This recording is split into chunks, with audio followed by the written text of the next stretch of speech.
This is Iran. Ancient, beautiful, rugged.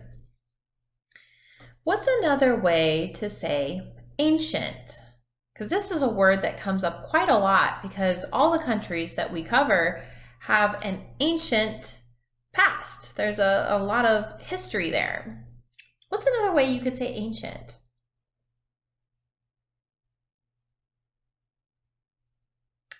You could say old, that's a very common way, or maybe antiquated, like the word antique.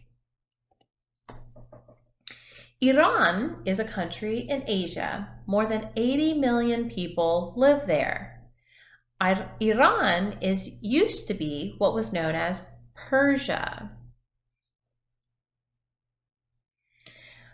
What an interesting sight right there. You see the tunnel and then the two roads, the town, and then the mountains in the background.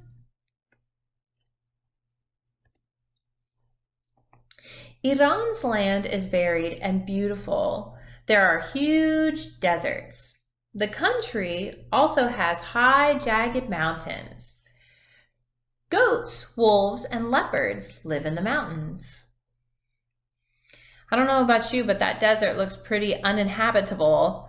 I suppose most of the wildlife probably does stay in the mountains, and it looks like there's some type of a water or tributary right there. Most people live in the central part of Iran. This is where the country's biggest city is. This city, called Tehran, sits at the base of the Elburz Mountains. Tehran is also the capital of Iran. Can you imagine living in Tehran? All of those buildings are apartment buildings. And so actually looks a little bit like Cairo, Egypt right there. More than 8 million people live in Tehran. Many shop at the city's large bazaar. The bazaar has thousands of small stores, and shoppers can buy almost anything there. Shoppers sell everything from food to jewelry to yarn and rugs. Basically, a bazaar is an outdoor market. So if you've ever been to maybe something like the Peter Anderson Arts Festival or anywhere where there was a lot of small shops that were set up outdoors, this is the bazaar concept. Iran is one of the oldest countries in the world, and people have been living there for tens of thousands of years. Ancient Iranians built big cities, and Susa is one of the oldest. This shows an ancient structure near Susa. And if you ever go to a museum where they feature ancient artifacts and work, you'll often see Persian artwork and artifacts as displayed on the left.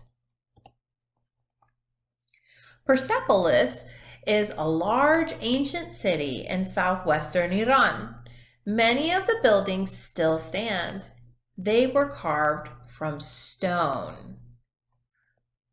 The buildings are covered with beautiful art. So all of this art, like you can see this in the bottom corner of the picture, all of that was actually carved from the stone. And so they have a lot of beautiful stonework that you can see. And so this shows some tourists taking a look at some of those ancient relics and artifacts. Lots of important things come from Iran. Long ago, bricks were invented there. Didn't know that. Windmills and ice cream also come from Iran too. I definitely did not know that. And the game of polo was invented in Iran. It's played on horseback. Wow. So What's interesting about Iran and learning these facts is, brick is something that's been is used all over today. And never would I have imagined that the first bricks were created and made in Iran. Windmills are something that you often associate with the Netherlands in Northern Europe. And so I did not know that they were invented in Iran. The game of polo, we often associate it with British and like royalty and nobility, but to know that it dates back to Iran is also incredibly fascinating. Religion is a very important part of life in Iran. Most Iranians are Muslim, and Muslims follow a religion called Islam. This right here is a picture of a mosque. Muslims pray in places called mosques, and these are basically like temples or places of worship, similar to like a church. Muslims actually pray 5 different times a day, but the most important day for prayer is Friday prayer.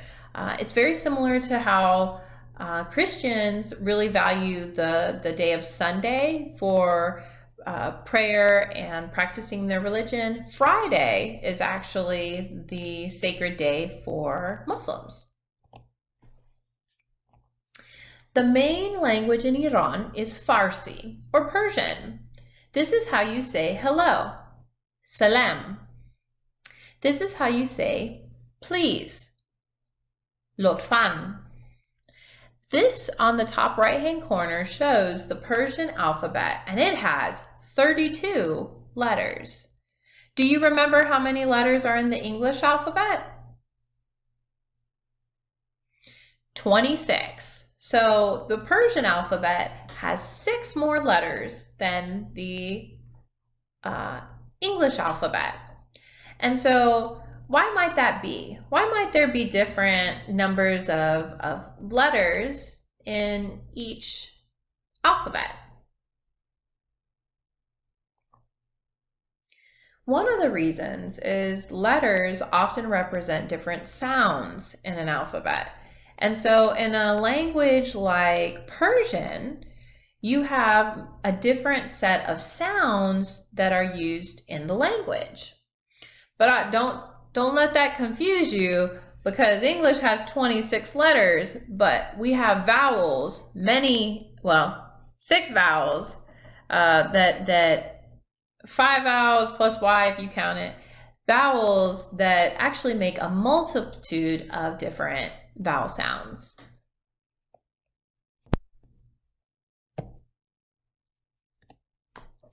What are some tasty foods in Iran? People enjoy grilled meat kebabs. Seasoned rice is also very popular. For dessert, rose-flavored ice cream is a favorite. And in a lot of Asian countries, you're going to see that rice is quite popular in many of the dishes. What else is special about Iran? Well, Persian rugs, of course. Persian rugs were first made about 2,000 years ago. These colorful rugs are made by hand. That's part of the reason why they're so expensive. If you go into a shop and try to purchase a Persian rug, they're easily going to be some of the most expensive rugs in that shop. This says that the finest rugs can take 20,000 hours to complete.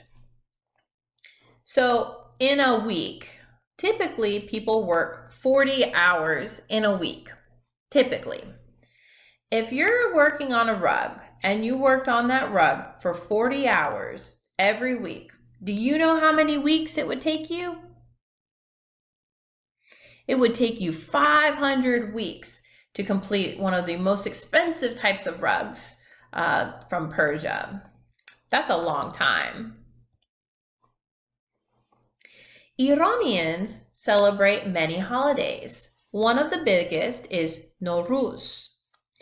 It marks the Persian New Year, and people decorate their tables with special foods and objects.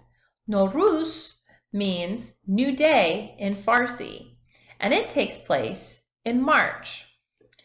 Now, on a Nowruz table, you're going to notice a couple different items, and they're kind of standard. So let me explain a few of these to you. First, you might notice a mirror and some candles. A mirror and candles represents the sort of the reflective process and also looking towards the future.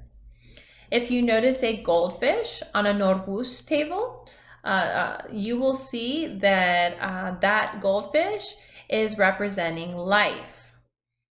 If you see eggs on a table, eggs are symbolic of fertility and prosperity. And of course, sweets and foods to eat all represent that idea of bringing good luck and fortune into the future. So here are our fast facts. The capital city of Iran is Tehran. The population of Iran is 80 million. The main language is Farsi. The money is the Persian rial. The major religion is Islam. Nearby countries include Iraq, Turkey, Afghanistan, Pakistan, Azerbaijan, Turkmenistan, and Armenia. Here's a cool fact. Iran is the largest grower of pistachio nuts in the world. Let's look at our vocabulary. First is ancient. Ancient means from a long time ago, or it's another way of saying old. A bazaar is an outdoor, open-air marketplace. A capital is a city where a country's government is based. Capital of Iran is Tehran. The capital of Mississippi is Jackson, and the capital of the United States is Washington, D.C. Invented. This means created by people. So inventions are the objects that were created by people, and invented means it was created by people. Past tense, it's a verb. Jagged means rough or uneven. Kebabs are small pieces of food cooked on skewers or sticks. So let's take a look at a few different arts and crafts and ideas that we can do at home to sort of celebrate and learn a little bit more about Iranian culture.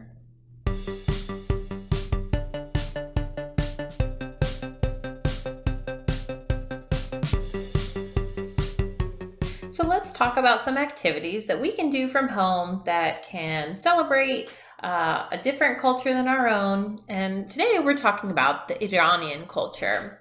And so these are silhouettes. Silhouettes mean shadow shapes of objects. And so these are silhouettes of mosques.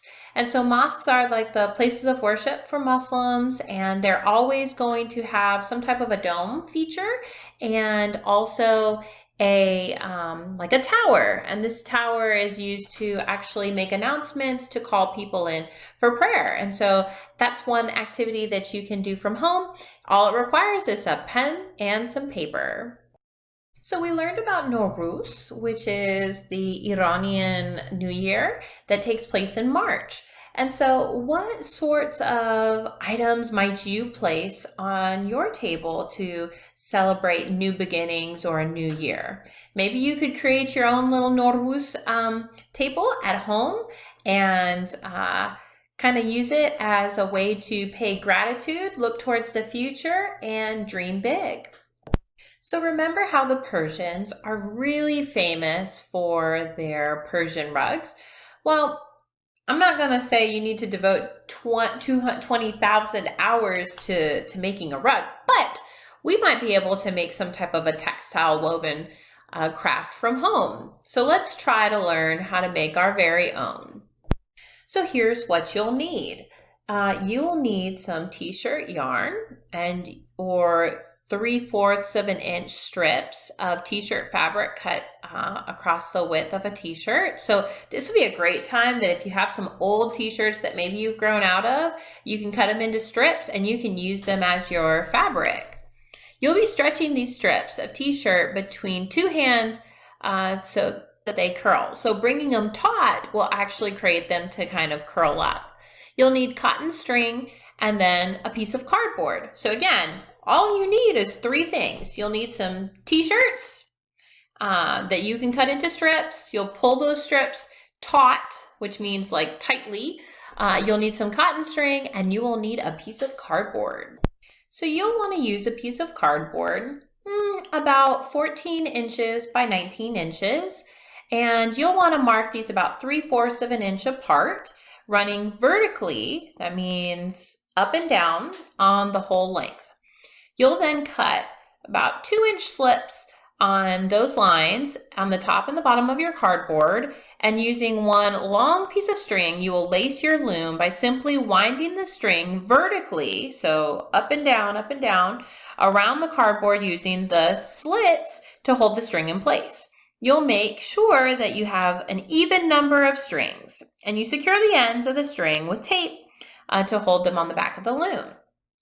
Now for small children, you may want to space things a little closer together, maybe closer to a 1/2 inch or 3/8 of an inch, just for a better construction. So as you can see, you're going to alternate over, under, over, under, over, under with the fabric, and then you will do the opposite pattern of over, under, and then you will just alternate going over and under. And so remember, so like in this case, the pink goes under and then over.